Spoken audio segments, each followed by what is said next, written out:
رجب المرجب کا مہینہ محترم سامعین خواجہ غریب نواز کا مہینہ ہم تمامی حضرات جانتے ہیں۔ خواجہ غریب نواز کون تھے؟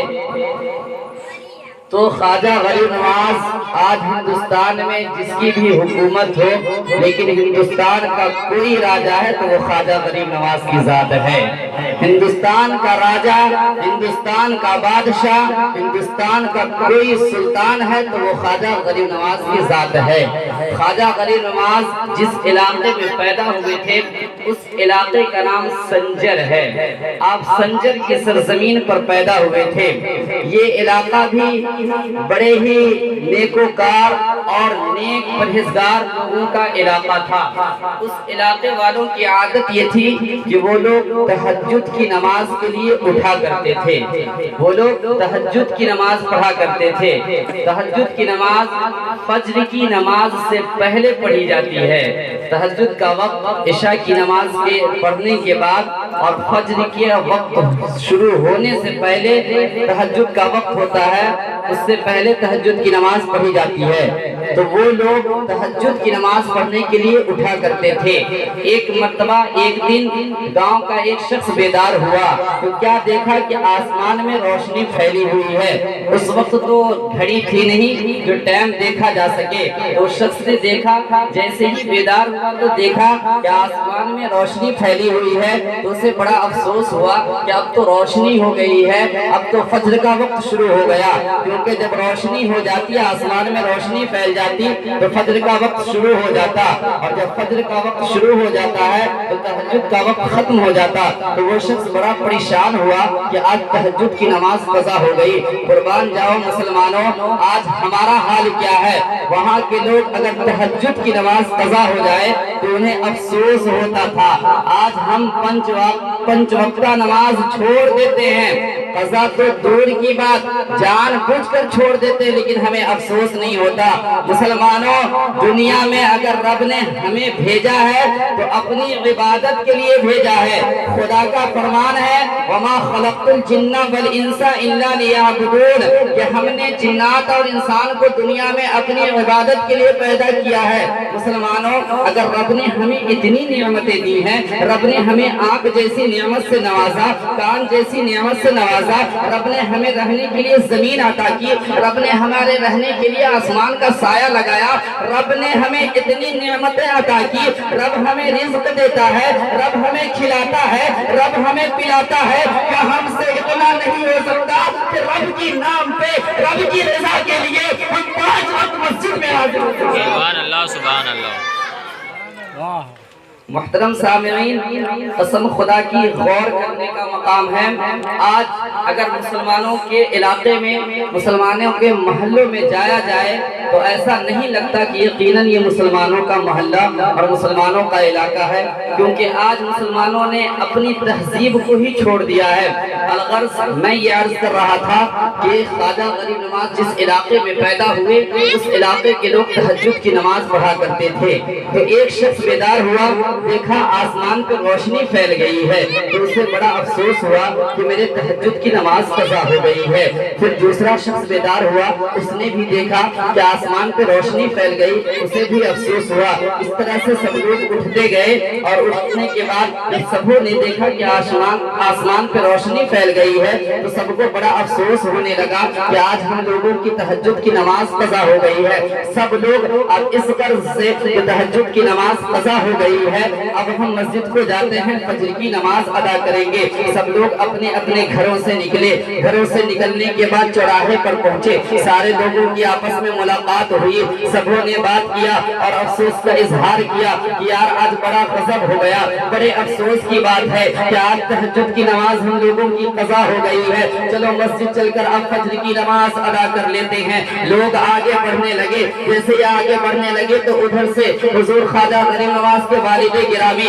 حضرت خواجہ غیاث الدین تشریف لا رہے تھے، جب لوگوں کی ملاقات حضرت خواجہ غیاث الدین سے ہوئی تو لوگوں کو افسوس اور افسردہ دیکھ کر خواجہ غیاث الدین نے پوچھا بھلا بتاؤ تو بھائی آج تم لوگ افسوس کیوں ہو، آج تم لوگ اتنے رنجیدہ کیوں ہو، اتنے غمگین کیوں ہو؟ تو لوگوں نے کہا کہ خواجہ غیاث الدین کیا آپ کو پتہ نہیں ہے، دیکھیے نا آسمان پر روشنی پھیل گئی ہے، آج ہم لوگوں کی تہجد کی نماز قضا ہو گئی ہے، اور آج ہم لوگوں کی تہجد کی نماز قضا ہو گئی ہے، ہم اس لیے غمگین ہیں، ہم اس لیے رنجیدہ ہے۔ تو خواجہ غیاث الدین نے فرمایا کہ اے لوگوں تمہارے تہجد کی نماز قضا نہیں ہوئی، ابھی فجر کا وقت شروع نہیں ہوا، لوگوں کو بڑا تہجد ہوا کہ آسمان پر روشنی پھیل گئی ہے، روشنی پھیلنے کے بعد فجر کا وقت شروع ہو جاتا۔ خواجہ غیاث الدین کہہ رہے ہیں فجر کا وقت شروع نہیں ہوا، ایک شخص نے کہا آپ کیسی بات کر رہے ہو، آسمان پر روشنی پھیلی ہوئی ہے اور آپ کہتے ہو فجر کا وقت شروع نہیں ہوا۔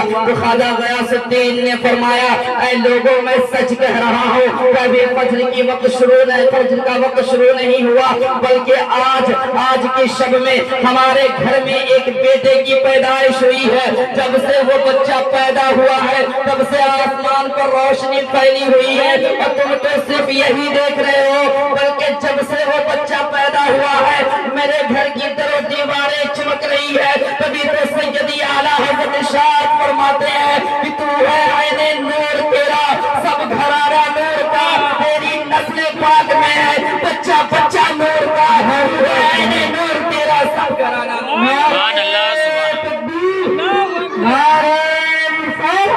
نصرت اعلیٰ حضرت، نصرت اعلیٰ حضرت مقرر ذیشان، نعرہ تکبیر، نعرہ رسالت۔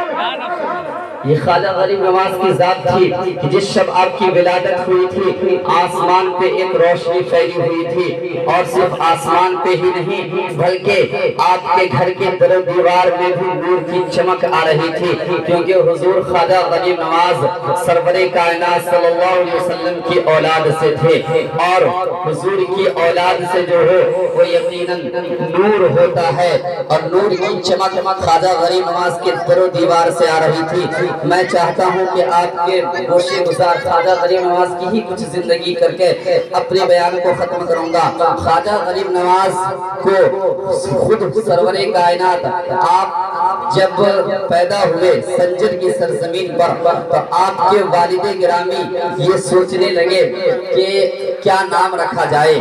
آپ کے والد، آپ کی والدہ کا نام تھا ام الورا، آپ کے پاس گئے اور پوچھے کہ اس بچے کا کیا نام رکھا جائے، تو آپ کی والدہ فرماتی ہے کہ یہ بچہ جب میرے وطن پاک میں تھا تو اللہ کے بہت سے بندے آتے تھے، بہت سے برگزیدہ بندے آتے تھے اور یہ بشارت دیتے تھے کہ اے ام الورا تیرے وطن میں ایک حسن اور ایک خوبصورت بچہ موجود ہے۔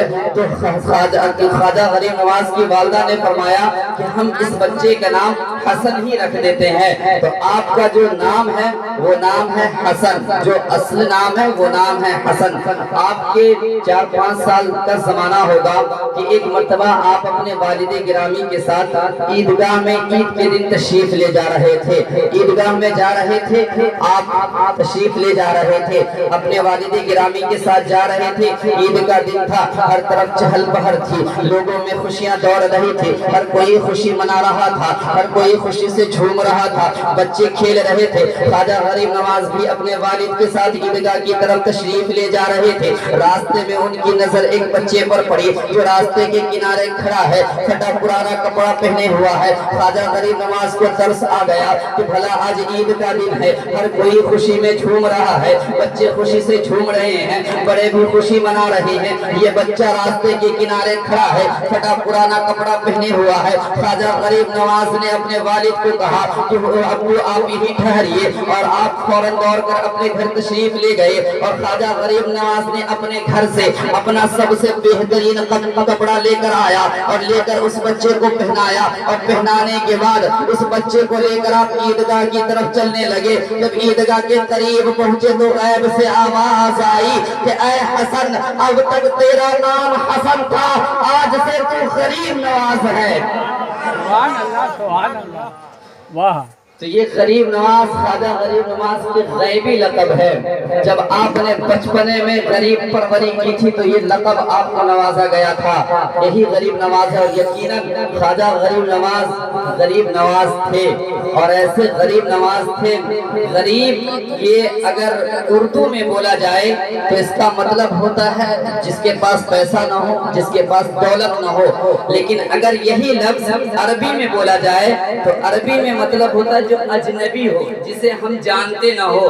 تو یہ عربی کے ہی اعتبار سے ہے، کیونکہ اپنوں کو تو ہر کوئی دیکھتا ہے، اپنوں کے اوپر کرم تو ہر کوئی کرتا ہے، لیکن کسی اجنبی پر کرم کرے، کسی اجنبی کو نواز دے، اسے ہی دنیا غریب نواز کہتی ہے، اسے ہی دنیا خواجہ غریب نواز کے نام سے جانتی ہے۔ تو خواجہ غریب نواز جب آپ کی عمر بڑھی تو آپ کو حضور سرور کائنات صلی اللہ علیہ وسلم کی بارگاہ میں آپ نے حاضری دینے کے لیے مدینہ منورہ تشریف لے گئے۔ مختصر سے وقت میں مختصر سا بیان کر کے میں گزر جاؤں گا، موٹی موٹی باتیں آپ سے کر کے۔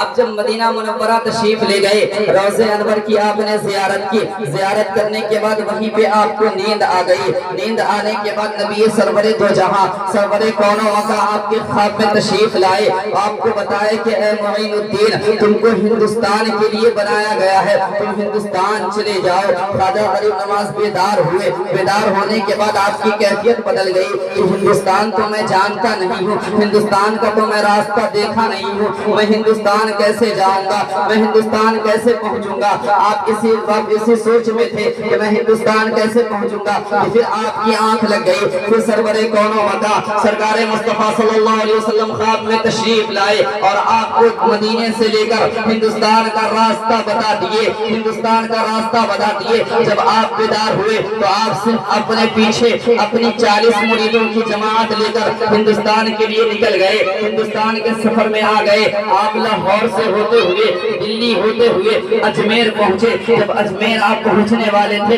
اجمیر کے جنگلوں سے گزر رہے تھے تو اس وقت شہاب الدین غوری کی فوج راجہ پرتھوی راج سے ہار کر تتر بتر ہو چکی تھی۔ جب آپ اجمیر کے جنگل میں پہنچے، اجمیر پہنچنے والے تھے تو شہاب الدین کی فوج کا ایک سپاہی سے آپ سے ملاقات ہو گئی، اور آپ کو جب دیکھا تو اس نے کہا کہ بابا کہاں جا رہے ہو، اجمیر مت جاؤ، اجمیر کا جو بادشاہ ہے، اجمیر کا جو راجہ ہے، راجہ پرتھوی راج، وہ بڑا ظالم ہے، بڑا جابر ہے، تم اجمیر نہ جاؤ، تم اجمیر نہ جاؤ۔ شہاب الدین غوری فوج لے کر آیا تھا، تلوار کے ساتھ آیا تھا، ہتھیار کے ساتھ آیا تھا، وہ ہار کر چلا گیا۔ بابا تمہارے پیچھے تو صرف 40 لوگوں کی جماعت ہے، تم اجمیر نہ جاؤ، وہ تمہیں برباد کر دے گا، وہ تمہیں مار ڈالے گا۔ تو خواجہ غریب نواز نے فرمایا تھا کہ اے سپاہی سن لے، شہاب الدین اپنی مرضی سے آیا تھا، ہار کر چلا گیا، معین الدین حضور کی مرضی سے آیا ہے، جیت کر جائے گا۔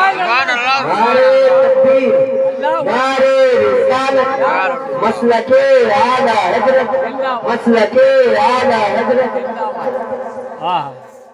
جب آپ اجمیر پہنچے تو اس وقت راجہ پرتھوی راج کی حکومت تھی۔ اجمیر یہ ہندوستان کا علاقہ ہے، اجمیر میں خواجہ غریب نواز تشریف لائے۔ اجمیر یہ راجستھانی پتھریلی زمین ہے، یہ بڑا مشہور واقعہ ہے کہ آپ جس جگہ پر بیٹھے تھے وہاں راجہ کے اونٹ باندھے جاتے تھے، پھر آپ نے ایسا کہا کہ وہ اونٹ بیٹھے ہی رہ گئے، پھر آپ نے اپنے پیالے میں ساگر کو بلا لیا۔ جب آپ نے یہ دونوں کرامتیں اجمیر کی سرزمین پر دکھائی تو پھر لوگ آپ کے حلقے میں آنے لگے اور آپ کے ہاتھ پر کلمہ پڑھنے لگے۔ جب مسلمانوں کی تعداد بڑھ گئی تو آپ نے ابھی جہاں پر خواجہ غریب نواز کا مزار اقدس ہے وہیں پر آپ نے ایک مسجد کی تعمیر کروانا شروع کروائی۔ تو مسجد کا کام چونکہ راجاؤں کی حکومت تھی، ہندوؤں کا بول بالا تھا، مسجد کا کام رات میں ہوتا تھا اور رات میں دیے جلا کر ہوا کرتے تھے۔ دیے جلا کر پہلے زمانے میں لوگ تیل کے ذریعے دیے جلاتے جلاتے تھے اس دیے کی روشنی میں کام کیا کرتے تھے۔ آج کا یہ زمانہ ہے کہ آج روشنی بلب اور ٹیلا کا نہ جانے کیسے روشنی کے انتظامات آ گئے ہیں۔ اس زمانے میں لوگ دیوں کا استعمال کرتے تھے رات کے وقت میں۔ اس چونکہ اجمیر کا علاقہ ہندوؤں کا علاقہ تھا، راجاؤں کی حکومت تھی، اس لیے دن میں مسجد بنانا مشکل کام تھا۔ اس لیے اس کفرستان کے اندر اس کفر والے علاقے میں رات میں مسجد بنائی جا رہی تھی۔ لوگ دیے جلاتے تھے، دیے جلانے کے بعد مسجد کی تعمیر کرتے تھے۔ جب راجا کو اس بات کا علم ہوا کہ مسلمان مسجد بنوا رہے ہیں اسی اجمیر کے اندر، تو راجا یہ کب گوارا کرتا؟ راجا نے یہ اعلان کر دیا کہ مسلمانوں کو اب کوئی تیل نہ دے، جب تیل ملیں گے نہ روشنی ہوگی نہ مسجد نہ بنے گی۔ راجا نے یہ اعلان کر دیا اپنی حکومت کے اندر کہ اب مسلمانوں کو کوئی تیل نہ دے۔ جب راجا کا یہ اعلان خواجہ غریب نواز کے مریدوں تک پہنچا تو ایک مرید آپ کی بارگاہ میں آیا اور آ کر عرض کرنے لگا، حضور غضب ہو گیا، اب مسجد کیسے تعمیر ہوگی، اب مسجد کیسے بنائی جائے گی؟ اب تو راجا نے یہ حکومت میں اعلان کر دیا ہے کہ اب مسلمانوں کو کوئی تیل نہ دے، جب تیل ملے گا نہیں، روشنی ہوگی نہیں، تو پھر رات میں مسجد کیسے تعمیر ہوگی؟ تو خواجہ غریب نواز نے فرمایا تھا کہ مسجد بنے گی، رات میں ہی بنے گی۔ اور آپ نے ایک مستری سے کہا کہ آج جب میں مغرب کی نماز کے وقت وضو کروں گا تو میرے وضو کا بچا ہوا پانی، میرے وضو کے پانی کو تم کسی پیالے میں یا کسی برتن میں روک لینا۔ وہ اس مستری نے آپ کے حکم کی تعمیل کی اور آپ کے حکم کو مان گیا۔ ماننے کے بعد آپ نے جب مغرب کے وقت وضو کیا، وضو کر رہے تھے، وہ مستری آپ کے وضو کے پانی کو ایک برتن میں روکتا گیا، آپ وضو سے فارغ ہو گئے۔ جب ان مسجد بنانے کا وقت آیا، جب رات کا وقت آیا تو اسی پانی کو دیے میں ڈال دیا گیا اور آگ لگائی گئی۔ تو وہ دیا جو پہلے تیل سے چلتا تھا، وہ دیا جو پہلے تیل سے روشن ہوتا تھا، اب جب خواجہ کے وضو کے پانی سے جل رہا ہے تو وہ دیا جو کل روشن تھا آج خواجہ کے وضو کے پانی سے اس سے زیادہ روشنی کر رہا ہے۔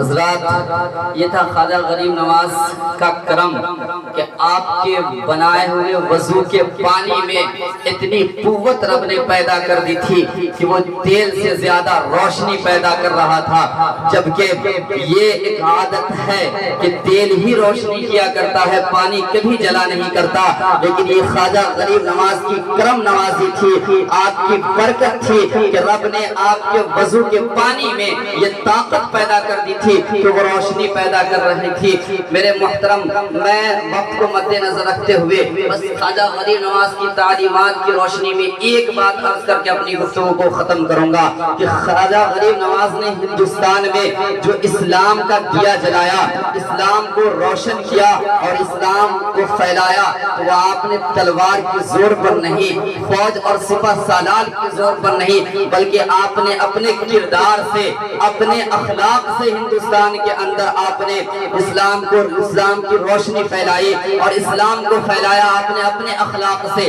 آپ کا اخلاق یہ تھا کہ آپ ہمیشہ دوسروں کو کام آتے تھے، دوسروں کا سہارا بنتے تھے۔ میرے محترم، اسی تعلیم کی روشنی میں بس ایک بات عرض کروں گا۔ ایک مرتبہ خواجہ غریب نواز کی بارگاہ میں ایک کسان آیا اور آ کر عرض کیا کہ حضور، بادشاہ نے مجھ پر جو ٹیکس لگایا ہے وہ اتنا زیادہ ہے کہ میں بھر نہیں سکتا۔ اس وقت جب کسان آپ کی بارگاہ میں یہ گزارش لے کر آیا تھا، اس وقت دلی کا بادشاہ شمس الدین التمش تھا اور دلی کی سرزمین پر خواجہ غریب نواز کے مرید اول خواجہ قطب الدین بختیار کاکی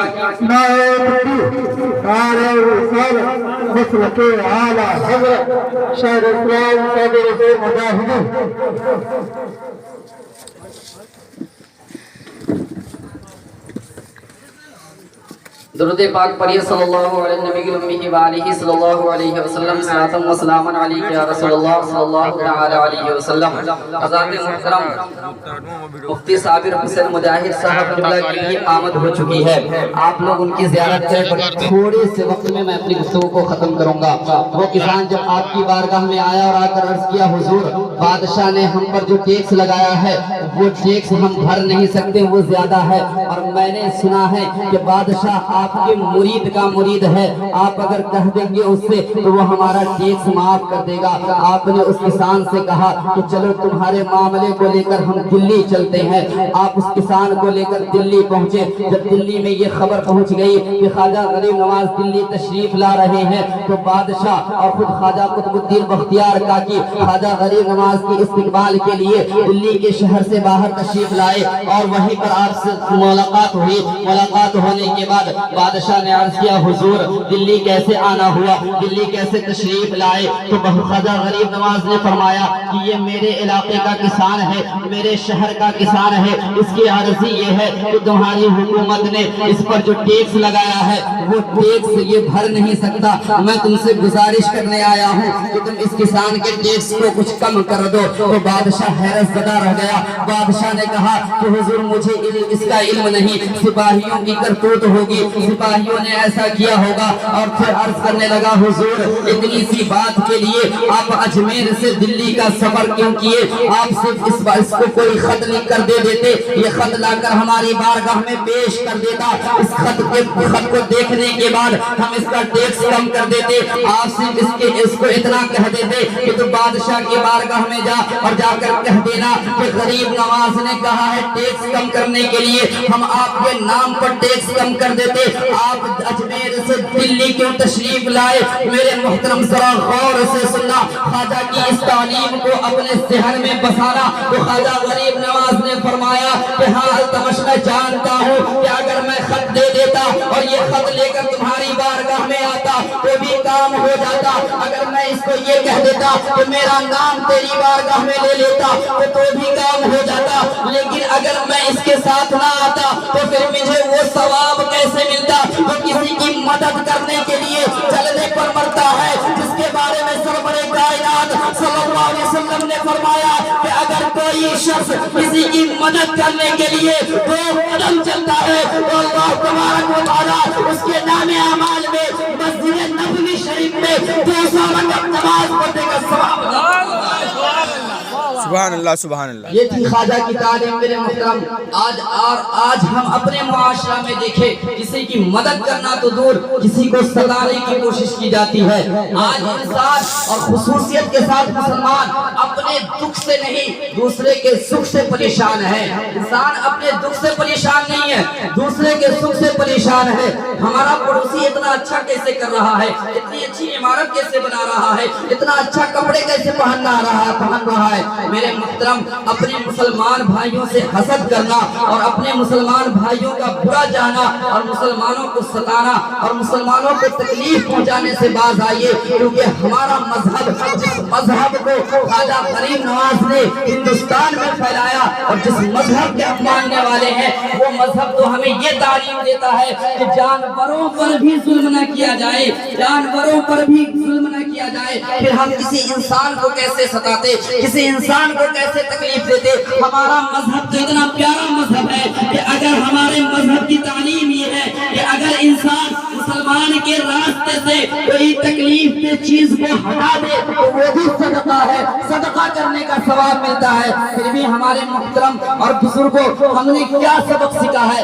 ہم نے اپنی تعلیم کو بھلا دیا ہے، ہم نے اپنی تعلیم کو بھلا دیا ہے، اسلامی تہذیب کو بھلا دیا ہے۔ یہی وجہ ہے کہ آج جو بھی چاہتا ہے ہمیں ستا لیتا ہے۔ کل 313 تھے لیکن میدان بدر کو فتح کر گئے تھے، آج ہم کروڑوں میں ہو کر پریشان ہیں، مجبور ہے، جو چاہتا ہمیں ستا لیتا ہے۔ وجہ صرف ایک ہے کہ ہم آپس میں لڑ رہے ہیں، اتحاد اتحاد نہیں ہے، ہم میں اتفاق نہیں ہے، ہم نے اسلامی تعلیم کو چھوڑ کر غیروں کی تہذیب کو اور غیروں کی تعلیم کو اپنے سماج میں جگہ دے دیا ہے۔ یہی وجہ ہے کہ ہم اپنی زندگی سے اور اپنے عروج سے پستی کی طرف آ رہے ہیں۔ میرے محترم، آج بھی اگر ہمیں اپنی قدر، اپنی عزت اور اپنا وقار پیدا کرنا ہے تو اپنے معاشرے میں اسلامی تعلیم کو نافذ کرو، اپنے بچوں کو اسلامی تعلیم سے آراستہ کرو، اپنے گھر کے ماحول کو اسلامی تعلیم میں ڈھالو، اسلامی تہذیب میں ڈھالو،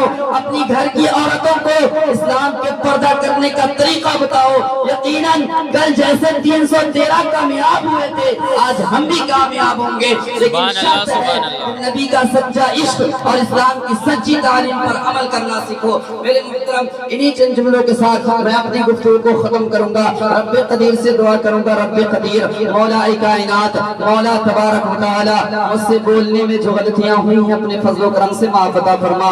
میں بھی پڑھتا ہوں، آپ بھی پڑھیے۔ استغفر اللہ ربی من کل ذنب واتوب الیہ، لا الہ الا اللہ محمد رسول اللہ۔ خوب کی سیر چمن، پھول چنے شاد رہے، باغباں چلتا ہوں میں، گلشن تیرا آباد رہے۔ وآخر دعوانا الحمدللہ رب العالمین۔